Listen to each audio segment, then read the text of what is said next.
Hello friends, welcome back to Padhai ki पोथी। I hope कि आप सभी स्वस्थ होंगे, मस्त होंगे, बेहतर होंगे और निरंतर अपनी तैयारी के माध्यम से सफलता का मार्ग प्रशस्त कर रहे होंगे। तो जैसा कि हमारी निरंतर सीडीपी की PYQ क्वेश्चन पेपर श्रृंखला चल रही है, इसको एक कदम और आगे की ओर बढ़ाएंगे और आज के पेपर को सॉल्व करेंगे। आज का जो हमारा पेपर है वह है हमारा 2023 3 फरवरी का, और इसमें आप कितना गेन कर पा रहे हैं कमेंट बॉक्स में ज़रूर बताइएगा। साथ ही साथ अगर आपको बेहतरीन प्रैक्टिस करनी है, कम समय में बेहतर स्कोर करना है और सिर्फ PYQ प्रैक्टिस सेट करके आपको 100+ मार्क लाने हैं, तो फटाफट से चैनल को सब्सक्राइब कीजिए, बेल आइकन को प्रेस कीजिए ताकि आगे आने वाली वीडियो की सभी नोटिफिकेशन आप तक पहुंच सकें। अभी तक के सॉल्व किए गए सभी पेपर्स को देखने के लिए प्लेलिस्ट पर जरूर जाइए और अपनी प्रैक्टिस को बेहतरीन तरीके से करके अपने मार्क्स गेन कीजिए। तो आज के सेशन को स्टार्ट करेंगे और आज का पहला प्रश्न लेंगे, जिसमें कहा गया है कि बच्चे समय की एक विशिष्ट अवधि तक बहुत सरलता के साथ भाषा सीखते हैं क्योंकि उस अवधि में पर्यावरणीय प्रभावों के साथ प्रतिक्रिया करते हैं। इस अवधि को विकास की किस अवधि के रूप में जाना जाएगा? तो जैसा कि मैं हमेशा ही कहती हूँ कि आपको क्या करना है, सीटेट पेपर सॉल्व करते समय बहुत ही ध्यान से और प्रश्न को कम से कम 2 बारी जरूर पढ़ना है। इससे क्या होगा कि आप उसकी जो भाषा है, जो वह पूछना चाहता है, उसे बेहतरीन तरीके से समझ पाएंगे। देन इसके बाद आपको ऑप्शंस जो है बहुत ही ज़्यादा ईजी लगने लगेंगे। तो यहाँ पे कह रहा है कि एक ऐसा समय आता है जब बच्चा भाषा को बहुत ही सरलता से सीख पाता है, साथ ही साथ वह पर्यावरणीय कारकों के साथ प्रतिक्रिया भी करता है। तो यह विकास की किस अवधि के अंतर्गत होता है? नंबर 1 है संवेदनशील अवधि, नंबर 2 है क्षेत्रीय अवधि, नंबर 3 है विशिष्ट सामान्य अवधि और नंबर 4 है अप्रतिक्रियात्मक अवधि। तो यहाँ पर जो आपका राइट आंसर रहने वाला है वह हो जाएगा विकल्प संख्या 1, यानी कि यह अवधि आपकी कहलाएगी विकास की संवेदनशील अवधि। अगले प्रश्न की ओर बढ़ेंगे। नेक्स्ट प्रश्न है कि एक माँ ने देखा कि उसका एक जुड़वा बच्चा दूसरे की तुलना में चलना सीखने में अधिक तेजी से प्रगति कर रहा है। सीखने की इस भिन्नता से विकास का कौन सा सिद्धांत जुड़ा हुआ है? विकल्प 1 है व्यक्तियों में विकास सिर से पैर तक होता है, नंबर 2 है हर किसी में विकास चरण दर चरण आगे बढ़ता है। तो देखिए ये विकल्प भी ठीक है, ये विकल्प ठीक है, लेकिन यहाँ पर यह स्पष्ट नहीं हो रहा है कि उसके बच्चों में ऐसा प्रभाव क्यों देखने को मिल रहा है। ये तो विकास की अवस्था और गुणों के बारे में बता रहा है, जो कि इसके प्रश्न के दिए गए जो हल है उससे मैच नहीं कर रहा है। तीसरा है अलग अलग व्यक्तियों में विकास की दर अलग अलग होती है, इसलिए उसके बच्चे में ऐसा परिवर्तन देखने को मिल रहा है। और चौथा विकल्प है हर किसी में विकास सामान्य से विशिष्ट की ओर होता है। तो देखिए इसमें सभी विकल्प आपके सही हैं, लेकिन आपको ये देखना है कि आपके प्रश्न में क्या पूछा गया है। तो प्रश्न में जो समस्या माँ को दिख रही है उसका हल आपको दिख रहा है विकल्प संख्या 3 में, यानी कि अलग अलग व्यक्तियों में विकास की दर अलग अलग होती है और इसी सिद्धांत के अनुसार उसके जो दोनों बच्चे हैं उनमें चलने की जो गति है, प्रगति है, वह भिन्न भिन्न देखने को मिल रही है। बाकी विकास सिर से पैर की ओर होता है, ये भी ठीक है, लेकिन ऐसा उसके बच्चे में लक्षण नहीं दिख रहा है, इससे वह ग्रसित नहीं है। नेक्स्ट है विकास हर दर चरण में अलग होता है, ये भी ठीक है। सामान्य से विशिष्ट की ओर होता है, ये भी ठीक है, लेकिन प्रश्नगत उत्तर आपका ठीक हो जाएगा विकल्प संख्या 3। नेक्स्ट प्रश्न की ओर बढ़ेंगे। अगला प्रश्न है कि निम्न में से किस पर निर्भर करता है विकास? आपका जो विकास है वह किस पर निर्भर करता है? विकल्प संख्या यानी कि कथन आपका 1 है आनुवांशिक प्रवृत्तियों पर, दूसरा है सामाजिक सांस्कृतिक प्रथाओं पर, तीसरा है भौतिक वातावरण पर। तो विकास किससे प्रभावित होता है या किस पर निर्भर करता है? तो केवल 1 सही है, 1 और 2 सही है, 2 और 3 सही है, 1 2 3 सही है। तो यहाँ पर जो आपका राइट आंसर बनेगा वह हो जाएगा विकल्प संख्या 4, यानी कि 1 2 3 सही है। विकास इन्हीं पर निर्भर भी करता है और इनसे प्रभावित भी होता है, तो इस चीज़ को याद रखेंगे। अगले क्वेश्चन की ओर बढ़ेंगे और नेक्स्ट प्रश्न है आपके सामने जीन पियाजे से रिलेटेड, जिन्होंने संज्ञानात्मक विकास के 4 चरण बताए हैं और महान जीन पियाजे के बारे में प्रश्न आया है कि इनके सिद्धांत के अनुसार अध्यापक को किस अवस्था में क्रमबद्धता से संबंधित प्रश्न हल करने के लिए देना चाहिए? तो अब आपको अगर सीधा सा पूछा जाए कि कह रहा है कि क्रमबद्धता संबंधी जो गुण हैं वे बच्चे की किस अवस्था में देखने को मिलते हैं, तो विकल्प संख्या 1 है संवेदीगामक अवस्था, जिसकी जो समय है वह 0 से 2 वर्ष बताया गया है। पूर्व संक्रियात्मक अवस्था 2 से 7 वर्ष हो जाती है, मूर्त संक्रियात्मक अवस्था 7 से 11 वर्ष हो जाती है और औपचारिक संक्रियात्मक अवस्था 11+ हो जाती है। तो जो क्रमबद्धता है वह बच्चे के अंदर कब आती है? तो वह आ जाती है विकल्प संख्या 3 आपका ठीक हो जाएगा, यानी कि मूर्त संक्रियात्मक अवस्था। कब हो जाती है? मूर्त संक्रियात्मक अवस्था के अंतर्गत आ जाती है। अगले प्रश्न की ओर बढ़ते हैं और प्रश्न संख्या 5 कह रहा है कि जीन पियाजे के सिद्धांत के अनुसार व्यक्ति आत्मसातकरण और समंजन के माध्यम से किस स्थिति को प्राप्त करने का प्रयास करते हैं? तो यानी कि वे आत्मसात करते हैं और किसी चीज़ के साथ सामंजस्यता बिठाने का प्रयास करते हैं, और ऐसा वे किस स्थिति तक पहुंचने के लिए या किस स्थिति को प्राप्त करने के लिए करते हैं? तो विकल्प 1 है संतुलन बनाने का प्रयास करते हैं, विकल्प 2 है असंतुलन, विकल्प 3 है प्रत्यक्ष अवबोधन और विकल्प 4 है भ्रम। तो यहाँ पर आपका बहुत ही इजी क्वेश्चन है और तीनों ही नीचे के आंसर आपके गलत हो जाएंगे। विकल्प संख्या 1 आपका सही हो जाएगा, संतुलन प्रयास स्थापित करता है, संतुलन बनाने का प्रयास स्थापित करता है। अगले प्रश्न की ओर बढ़ेंगे। प्रश्न संख्या 6 वर्षीय लड़का मनीष दुनिया और दूसरों के अनुभवों को केवल अपने ही दृष्टिकोण से देखता है और दूसरों के दृष्टिकोण समझने में असफल रहता है। यह किसका प्रतिनिधित्व करता है? यानी कि मनीष के गुण क्या है, मनीष की विशेषता क्या है कि वह किसी भी चीज़ को अकॉर्डिंग टू मी, मतलब सिर्फ अपने अनुसार देखता है, जज करता है, अपने ही जो है सोच से उस चीज़ को जज कर लेता है कि हाँ ये ऐसा है तो ऐसा ही है, लेकिन बताए गए किसी भी दूसरे व्यक्ति के राय पर वह बिल्कुल भी अपनी समझ को जो है स्थायी नहीं कर पाता है, उसकी चीज़ों पर ध्यान नहीं दे पाता है। ऐसा करने में वह स्वयं को असफल महसूस करता है। तो यहाँ उसके अंदर क्या चीज़ आप देख रहे हैं? तो विकल्प 1 है संरक्षण है, विकल्प 2 है आत्मकेंद्रियता है, विकल्प 3 है प्रतिवर्ती चिंतन है, विकल्प 4 है वैज्ञानिक तार्किकता है।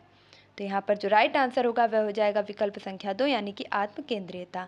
देखिए आत्मकेंद्रियता का मतलब होता है कि अपने आप में ही खोए रहना, अपनी ही बात को मानना, अपने आप को ही समझना, वह कहलाता है आपका आत्मकेंद्रियता। वहीं अगर अन्य विकल्पों की बात कर लें तो ये सभी चारों के चारों शब्द दिए गए हैं जीन पियाजे के द्वारा, और जिसमें वे कहते हैं कि संरक्षण का अर्थ होता है किसी आकृति के अंतर को समझ पाना। मैंने इसको क्या किया, बूंद से कमल बना दिया। मैंने कहा बूंद कहाँ गई, बच्चा कहेगा पता नहीं कहाँ गई। तो अगर वह नहीं बता पा रहा है, ये हो जाता है संरक्षण का अभाव। और अगर बच्चे ने बता दिया कि इस कमल को अगर हटा दिया जाए तो हमें बूंद अभी भी दिखाई पड़ रही है, तो ये हो जाता है संरक्षण प्राप्त करना। तो ये आपके संरक्षण का अर्थ हो जाता है। प्रतिवर्ती होता है यानी कि वर्तुल क्रियाएं करना। और साथ ही साथ अगले प्रश्न की ओर बढ़ेंगे। प्रश्न संख्या 7 कह रहा है कि लॉरेंस कोहलवर्ग के नैतिक विकास के सिद्धांत के अनुसार एक व्यक्ति जो नैतिक विकास की कानून एवं व्यवस्था चरण में है उसका मत होगा। तो देखिए कोहलवर्ग की अगर बात की जाए तो इनकी कैरोल गिल्गिन के द्वारा बहुत ही ज़्यादा आलोचना की गई है। कैरोल गिल्गिन एक महिला वैज्ञानिक है और जिन्होंने कहा है कि लॉरेंस कोहलवर्ग ने सिर्फ लड़कों पर प्रयोग किया है, क्योंकि लड़कों के सोचने विचारने और तर्क करने की जो क्षमता होती है वो लड़कियों से कहीं ज़्यादा भिन्न होती है। लड़कियां ज़्यादा भावात्मक रूप से सोचती हैं। तो लॉरेंस कोहलवर्ग के जो विकास का सिद्धांत है, इसकी जो आलोचना की है वह कैरोल गिल्गिन ने की है। किस आधार पर की है? तो इस आधार पर की है कि इन्होंने अपने प्रयोग में सिर्फ और सिर्फ लड़कों को शामिल किया है। तो ये आपसे प्रश्न कई बार पूछ लिया जाता है। फिलहाल यहाँ पर इन्होंने जो 3 चरण बताए हैं, जिसमें उन्होंने बताया है पूर्व परंपरागत अवस्था, परंपरागत अवस्था और उत्तर परंपरागत अवस्था। इन तीनों अवस्थाओं की बात करें तो इनके गुण हो जाते हैं मुख्यतः पूर्व परंपरागत अवस्था में जो बच्चे का व्यवहार होता है वह पूर्ण रूप से दंड और आज्ञा पालन पर निर्भर होता है, यानी कि वह अपने भाई बहन के साथ मिठाई शेयर नहीं करना चाहता जब तक कि उसको मार ना लगाई जाए। नेक्स्ट है, वहीं अगर हम इसकी दूसरी अवस्था की बात करते हैं जो कहलाती है परंपरागत अवस्था, और इसमें बच्चा अच्छा लड़का अच्छी लड़की बनने का प्रदर्शन करता है, यानी कि समाज के नियमों और कानूनों के अनुसार ही अपने व्यवहार को प्रदर्शित करता है ताकि वह समाज में अच्छा बन सके। और यहीं पर अगर तीसरे की बात करते हैं यानी कि उत्तर परंपरागत अवस्था की, जिसमें बच्चा अब नियमों, कानूनों, संविधानों के बारे में जानने लगता है, सही गलत के बारे में जानने लगता है। यहाँ पर वह समाज की रूढ़िवादियों में ना फंस करके बल्कि सही और गलत का निर्णय अपने स्वयं के विवेक से ले सकता है। तो इसी के बारे में कहा गया है कि इसका आपको विकल्प चुनना है, कौन से इस विकल्प को सही ठहरा रहा है। विकल्प संख्या 1 है कानूनों तथा नियमों का पालन अन्य व्यक्तियों को प्रसन्न रखने के लिए करना चाहता है। अभी अभी हमने आपको बताया कि अन्य व्यक्तियों को खुश करने के लिए वैसा क्यों ही करेगा, क्योंकि ये तो दूसरी अवस्था का गुण है जिसमें हो जाता है अच्छा लड़का अच्छी लड़की, और जो कि कानून न्याय व्यवस्था में नहीं आता है। तो ये आपका क्या हो जाएगा, पूर्णतः गलत हो जाएगा। दूसरे विकल्प की ओर बढ़ेंगे। कानून तथा अधिकारियों की आज्ञा का पालन करना चाहिए जिससे सामाजिक प्रणाली सुगम बनी रहे। तो मैंने अभी अभी आपसे कहा कि वह कानून और नियमों को किस तरीके से देखता है कि जो चीज़ सही है वो सही है, जो गलत है वो गलत है। वह रूढ़िवादियों और सामाजिकता को फॉलो नहीं करता है। कानून तथा नियमों का पालन दंड से बचने के लिए करना चाहिए। और चौथा है कानून तथा नियमों का पालन तभी करना चाहिए जब वे हमारी आवश्यकताओं की पूर्ति करते हो। तो विकल्प संख्या 4 आपका बिल्कुल सही हो जाएगा। यहाँ पर बच्चा क्या कहता है कि मैं उसी कानून को मानूंगा, मैं उसी रीति रिवाज को मानूंगा, मैं उसी रूढ़िवादिता को मानूंगा जो हमारी आवश्यकताओं और हमारे समय के अनुकूल जो है फल दे रही हूँ। हमें ऐसे किसी कानून को नहीं मानना है जो अब प्रभावी नहीं है। तो विकल्प संख्या 4 ही आपका क्या होगा, बिल्कुल ठीक हो जाएगा। अगला प्रश्न है आपके सामने और जो है लेव वाइगोस्की से संबंधित। लेव वाइगोस्की निम्न में से कौन सा सिद्धांत दिया है? तो विकास नंबर 1 है नैतिक विकास का संज्ञानात्मक सिद्धांत। तो ये आपका किसके द्वारा दिया गया है? जीन पियाजे के द्वारा दिया गया है। और जिन्होंने कहा है कि जो नैतिकता है वह भिन्न भिन्न समय में भिन्न भिन्न तरीके से प्रदर्शित होती है। नेक्स्ट है व्यक्तित्व विकास का मनोवेगीय सिद्धांत। और अगला है आपका संज्ञानात्मक विकास का सामाजिक सांस्कृतिक सिद्धांत। और चौथा है लगाव का विकासात्मक सिद्धांत। तो लेव वाइगोस्की ने जो आपका सिद्धांत दिया है उसका नाम है संज्ञानात्मक विकास का सामाजिक सिद्धांत। विकल्प संख्या 3 आपकी बिल्कुल ठीक हो जाएगी। अगले प्रश्न की ओर बढ़ेंगे और नेक्स्ट प्रश्न है आप सभी के सामने कि एक विद्यार्थी दिए गए प्रश्न को हल करने में चुनौती महसूस कर रहा है। लेव वाइगोस्की के अनुसार इस स्थिति में आप अध्यापिका को क्या करना चाहिए? आप अध्यापिका हैं, आपका बच्चा किसी प्रश्न को हल करने में बहुत ही ज़्यादा चुनौतीपूर्ण महसूस कर रहा है, तो आप क्या करेंगी? विकल्प है आपके सामने। विद्यार्थी को अनदेखा करना चाहिए, उसे अकेले संघर्ष करने देना चाहिए। अच्छा, दुश्मन तो नहीं है कि उसे अकेले मरने दो, जीने दो, हमें कोई मतलब नहीं है, तो ये आपका गलत हो जाएगा। विद्यार्थी को अगले कदम हेतु संकेत और इशारे देने चाहिए। सीधे तौर पर सही जवाब बता देना चाहिए। हम बता ही देंगे तो वह अपने जीवन में कैसे सीखेगा और आगे भी सीखने के लिए हतोत्साहित हो जाएगा, उसे दूसरे की ही आदत पड़ जाएगी।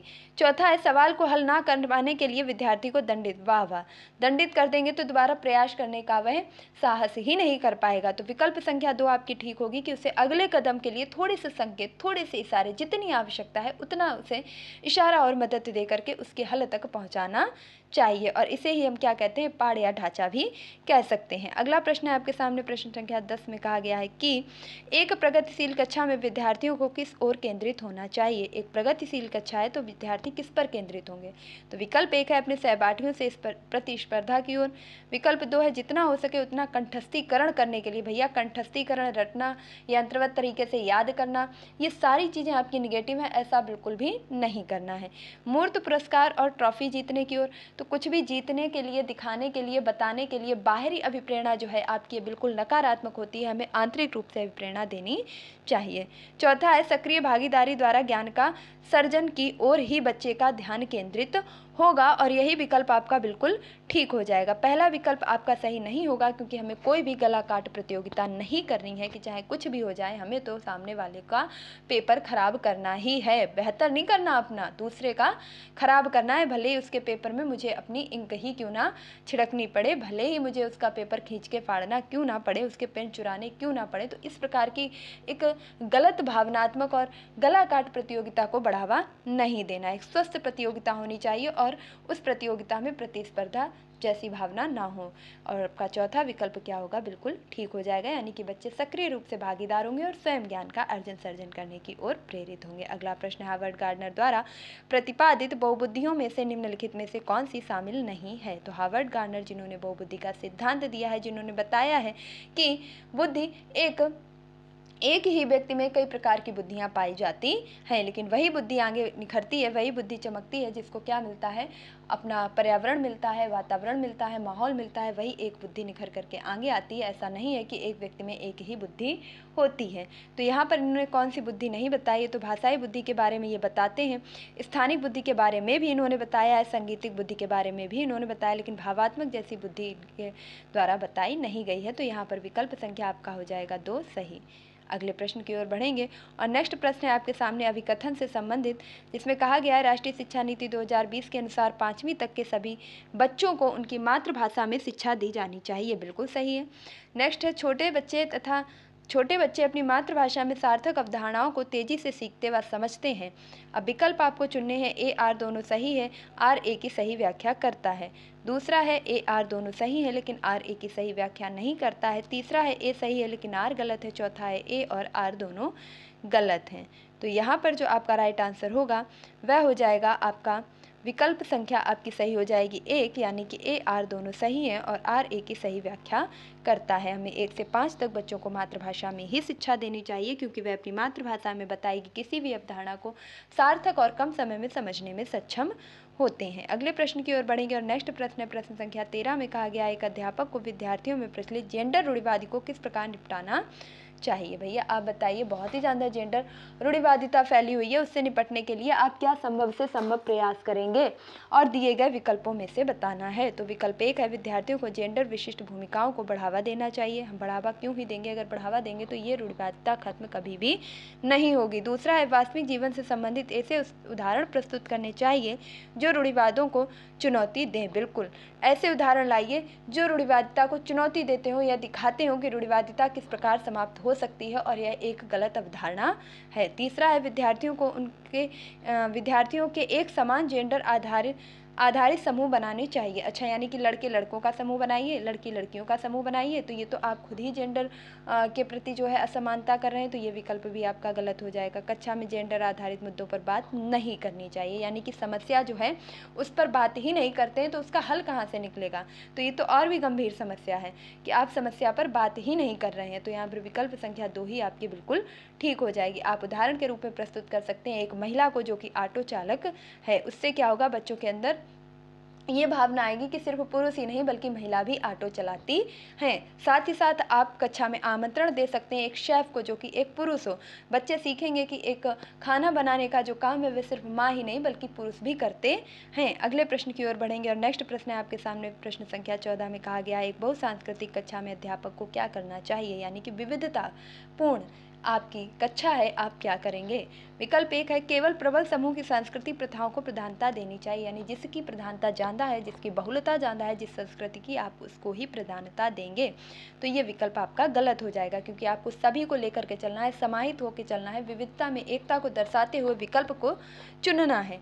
अगला है, केवल सुविधा वंचित समूहों की संस्कृति प्रथाओं को प्रधानता देनी चाहिए, यानी कि जिनकी जो प्रथाएं हैं काफ़ी तेज़ी से विलुप्त हो रही हैं, जिनको प्रमुख स्थान नहीं मिल पा रहे, हम सिर्फ उन्हीं पर ध्यान देंगे। अब अगर सिर्फ उन्हीं पर ध्यान देंगे तो जो सभ्यताएं, जो संस्कृति थोड़ी बहुत विकसित हैं, उन पर ध्यान नहीं दिया जाएगा तो धीरे धीरे उनकी भी वही स्थिति हो जाएगी जो अभी की कह सकते हैं वंचित समूह संस्कृति की है, वही उनकी भी स्थिति हो जाएगी। तीसरा है, प्रबल समूह में सांस्कृतिक प्रथाओं की नकारात्मक प्रस्तुति करनी चाहिए, बिल्कुल नहीं करनी चाहिए। और चौथा है, विद्यार्थियों के सामाजिक सांस्कृतिक अनुभवों के संदर्भ में उनकी व्यक्ति विभिन्नताओं का सम्मान करना चाहिए, यानी कि जो बालक जिस किसी भी संस्कृति से आया है उन सभी की संस्कृति का सम्मान करते हुए सबको एक साथ बैठ करके इस प्रकार के पाठ्य योजना तैयार करना, इस प्रकार के सामूहिक खेलों का आयोजन करना कि वह सभी एक दूसरे की संस्कृति से परिचित हो सकें और एक दूसरे के बारे में जान समझ सकें। अगला प्रश्न है आपके सामने प्रश्न संख्या 15 में कहा गया है कि जब आंकलन विद्यार्थियों के किसी कौशल संबंधी बोध और समझ या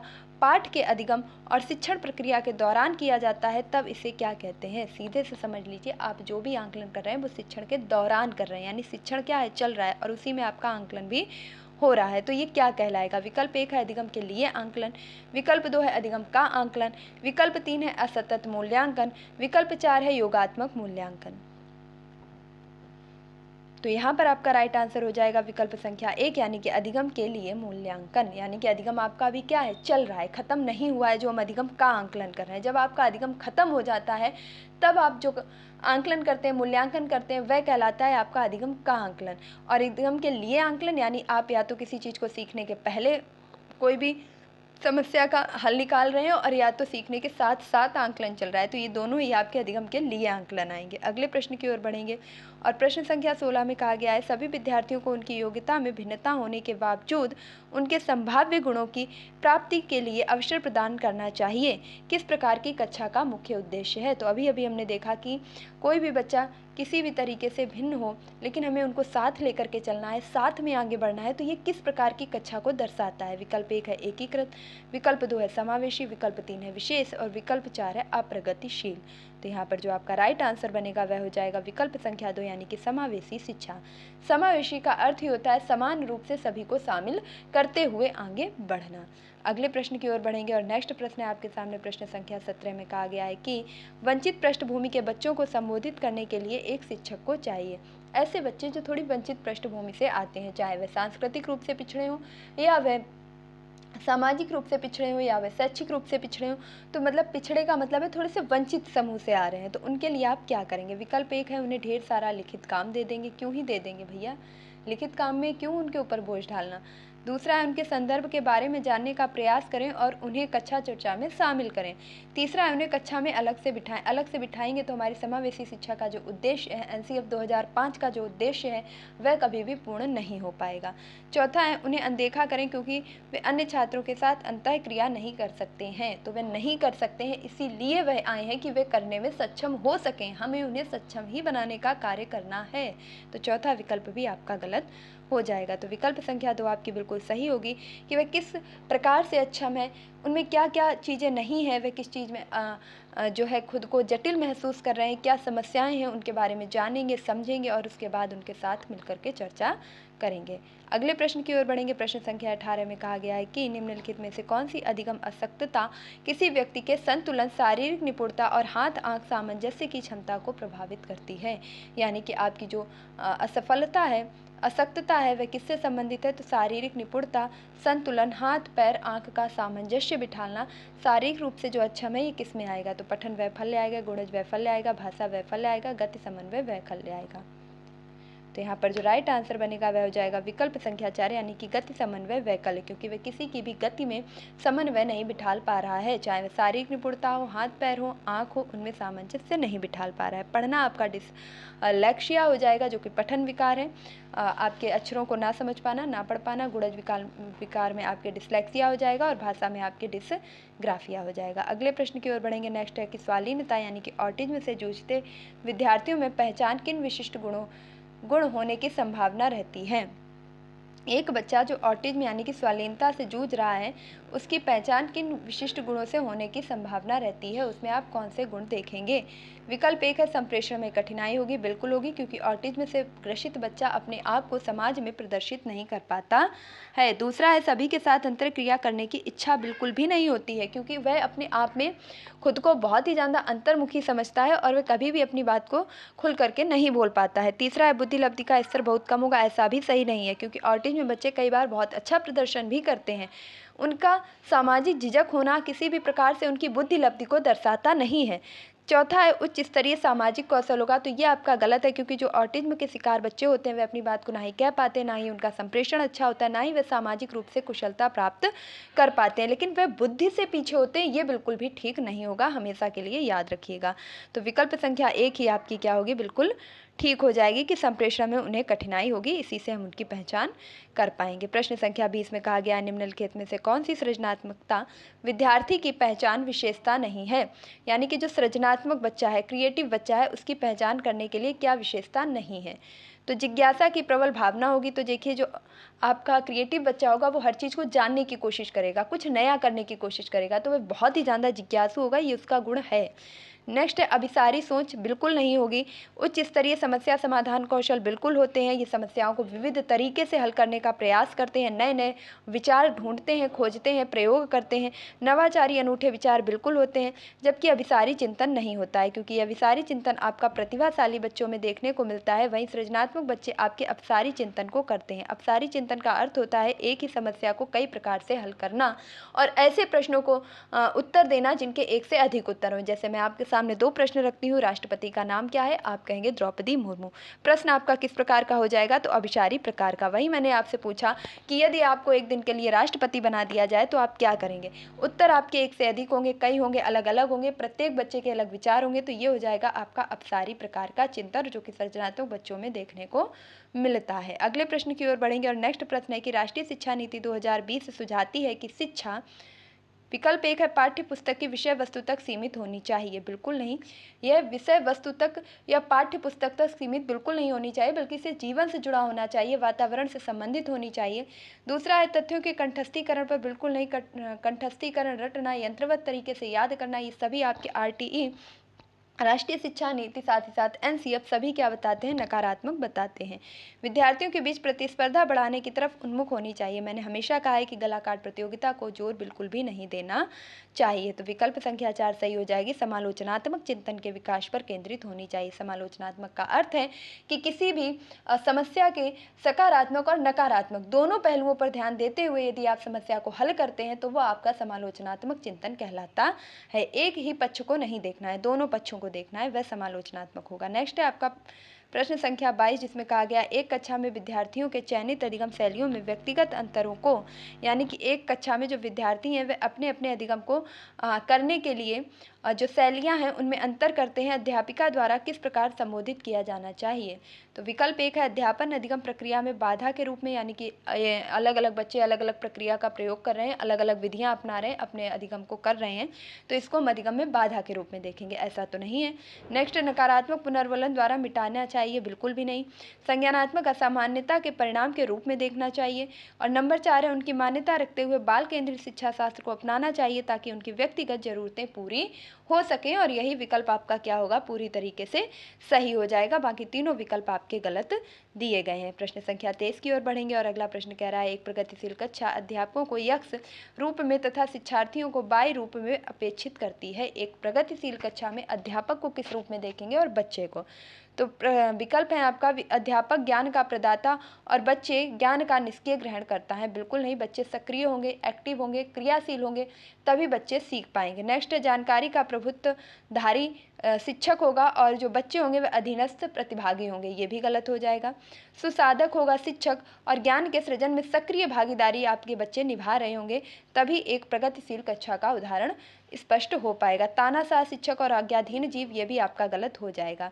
अगले प्रश्न की ओर बढ़ेंगे। प्रश्न संख्या 14 में कहा गया है कि रेयान ने कुछ दिन पहले ही जाना है कि अंग्रेजी के किसी शब्द के पीछे ईडी लगाने से उस शब्द का रूप वर्तमान से भूत में बदल जाता है। इस जानकारी को पाने के बाद रेयान हर शब्द का भूतकाल रूप दर्शाने के लिए यह तरीका अपना रहा है। बच्चों द्वारा किसी नियम को हर दशा में निरूपित करने का यह रुझान उनकी अपनी सोच को यक्ष की प्रवृत्ति दर्शाती है। यानी कि जो रेयान है उसने अभी अभी जाना है कि किसी भी इंग्लिश के शब्द में यदि आप ईडी लगा देते हैं तो वह वर्तमान से भूतकाल में शब्द बदल जाता है। तो वह अब किसी भी शब्द को देखता है उसमें ईडी ही लगा देता है। ऐसा वह जो कर रहा है, वह विधि अपना रहा है, ये क्या दर्शा रहा है। विकल्प 1 है कमतर आंकने में, विकल्प 2 है अनियमित, विकल्प 3 है यह उसकी प्रतिबंधित प्रवृत्ति दर्शा रहा है, और विकल्प 4 है द्विभाषिक।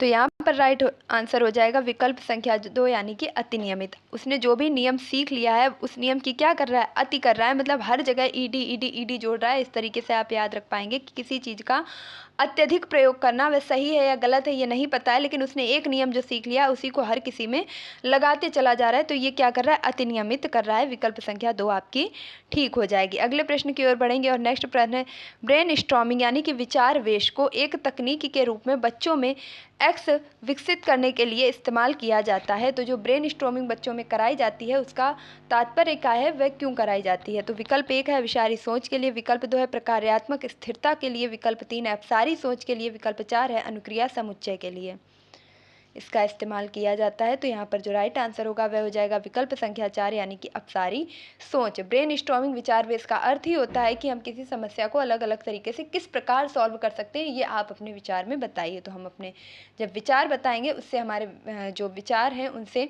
क्या पता चलेगा कि हम अपनी सोच को किस स्तर तक बढ़ा सकते हैं। अगला प्रश्न है रचनावादी कक्षा में एक शिक्षक की सबसे महत्वपूर्ण भूमिका क्या है। तो रचनावादी, सृजनात्मकता, क्रिएटिविटी, ये सारी एक ही जो है चीज़ें हैं। तो क्या कर सकता है शिक्षक की, क्या भूमिका होगी। विकल्प 1 है सभी बच्चों को मानक निर्देश देना, मानकीकरण करना और किसी चीज़ में नपा तुला करना, ये सभी आपके निगेटिव हैं, ये कभी भी ठीक नहीं होंगे। सुनिश्चित करना कि प्रत्येक बच्चा अपनी क्षमता को सर्वोत्तम रूप से प्रकट कर सके, बिल्कुल ठीक है।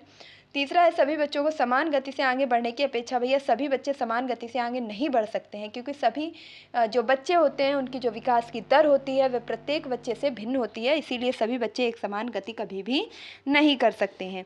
चौथा है बच्चों की विविध आवश्यकताओं के प्रति उदासीन रहना। तो उदासीन नहीं रहेंगे बल्कि सक्रिय रहेंगे और उनकी आवश्यकताओं को जानने, समझने और पूरा करने का प्रयास करेंगे। तो विकल्प संख्या 2 ही आपकी ठीक हो जाएगी कि प्रत्येक बच्चे को उनकी जो भी क्षमता है उसे सर्वोत्तम रूप से प्रकट कर सकें, इस चीज़ पर ध्यान देना चाहिए।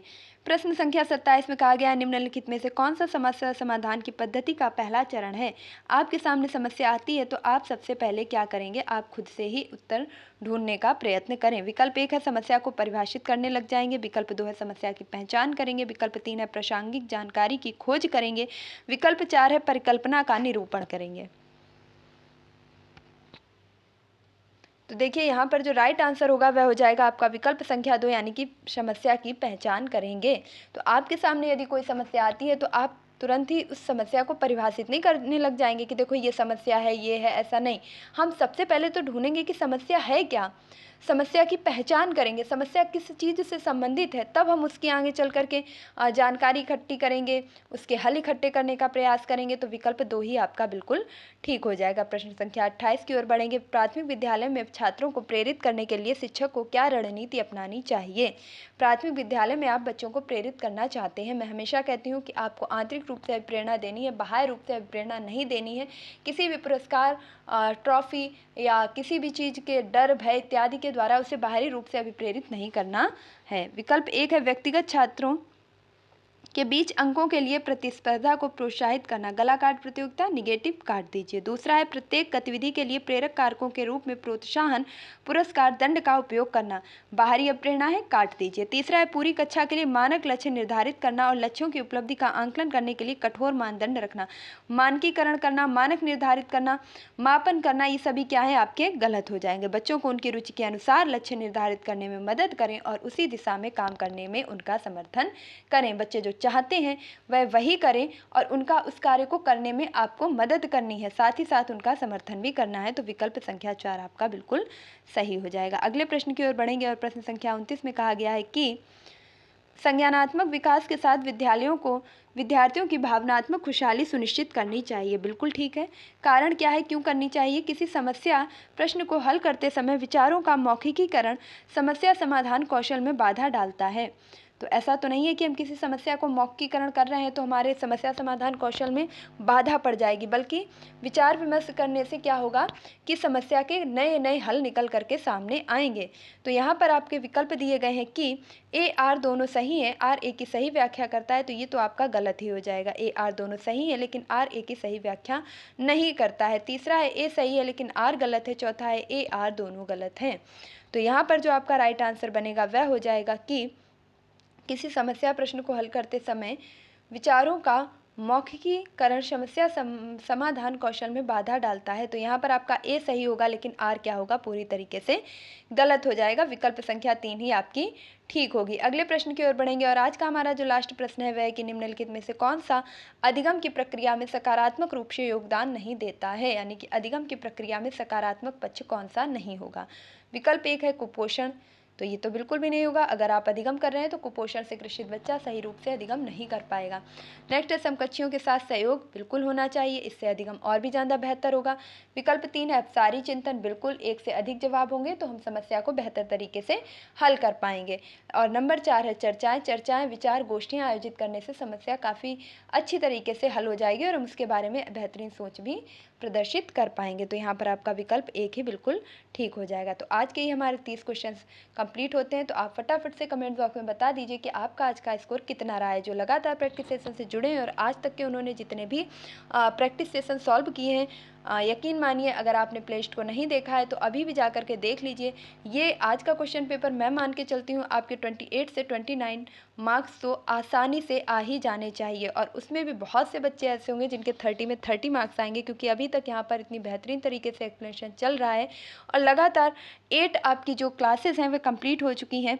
और आज की क्लासेस करने के बाद आपको लग रहा होगा कि आपका जो CDP का लेवल है वह धीरे धीरे इंक्रीज़ हो रहा है। तो इसी उम्मीद के साथ कि आपने आज का बेहतरीन स्कोर किया होगा। और आने वाले प्रैक्टिस सेशन में भी आप बेहतरीन स्कोर करेंगे। साथ ही साथ इस बार आप 110 प्लस का लक्ष्य जरूर पूरा करेंगे। मिलती हूँ अपने नेक्स्ट वीडियो में, तब तक के लिए खुश रहिए, मस्त रहिए, पढ़ाई में निरंतरता बनाए रखिए, अपने माता पिता गुरुजनों का सम्मान कीजिए और पढ़ाई की पोथी को सपोर्ट कीजिए। अगर आपने अभी तक इसे लाइक नहीं किया तो फटाफट से लाइक कीजिए। आपका एक लाइक मेरा काफ़ी हौसला बढ़ाता है, नेक्स्ट वीडियो लाने के लिए इंस्पायर करता है। Thank you for watching this video. Please like, share and subscribe.